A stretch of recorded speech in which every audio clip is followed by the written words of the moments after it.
आज आपण महाराष्ट्रातील लातूर जिल्ह्यातील रेणापूर तालुक्यात घडलेल्या एका अत्यंत गंभीर आणि अस्वस्थ करणाऱ्या घटनेवर चर्चा करणार आहोत।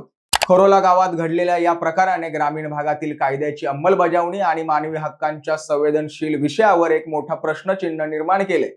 नमस्कार, मी हर्ष, आपण पाहत आहात प्रहार न्यूज लाईव्ह। सोशल मीडियावर सध्या एका घटनेचा व्हिडिओ प्रचंड व्हायरल होतोय।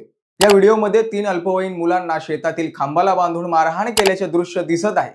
शेतातील बोरवेलच्या तार चोरीला गेल्याचा संशय या मुलांवर होता, मात्र संशय असला तरी कायदा हातात घेऊन बालकांवर अशा प्रकारे अमानवीय अत्याचार करणं ही बाब अत्यंत चिंताजनक आहे।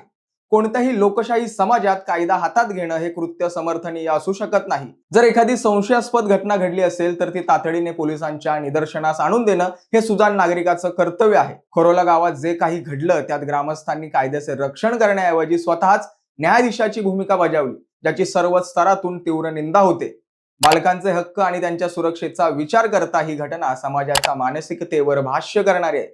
या घटनेची गांभीर्याने दखल घेत रेणापूर पोलिसांनी कायदेशीर प्रक्रिया सुरू केली। मारहाण करणाऱ्या ग्रामस्थांविरुद्ध गुन्हा दाखल करण्यात आला असून चोरीच्या संशयित अल्पवयीन मुलांविरुद्धही स्वतंत्र गुन्हा नोंदवण्यात आलाय। कायद्याची प्रक्रिया आपली गती राखत असून पोलीस या प्रकरणाचा सखोल तपास करत आहेत। या गुंतागुंतीच्या प्रकरणात निष्पक्ष तपास करून दोषींवर योग्य कारवाई होईल अशी अपेक्षा व्यक्त केली जाते। मित्रांनो, ही घटना केवळ एका चोरीच्या संशयाची नाही, तर ती बालकांवरील अत्याचार आणि कायद्याच्या अंमलबजावणीच्या अभावाचे लक्षण आहे। आपण सर्वांनी हे लक्षात घेतलं पाहिजे। कायद्याचे राज्य टिकवणे ही केवळ पोलीस किंवा प्रशासनाचीच नाही, तर समाजातील प्रत्येक व्यक्तीची जबाबदारी आहे। अशा घटनांमुळे समाजात भीतीचे वातावरण निर्माण होते आणि मानवी मूल्यांचा ऱ्हास होतो। अल्पवयीन मुलांचे आयुष्य आणि त्यांच्यावर होणारे परिणाम याचा विचार करता समाजाने अशा प्रसंगी संयम राखणं गरजेचं आहे। या प्रकरणातील सत्याचा शोध पोलीस नक्कीच लावतील, परंतु आपण नागरिक म्हणून स्वतःला विचारलं पाहिजे, काय आम्ही खरोखरच एक सुसंस्कृत समाजाचे घटक आहोत?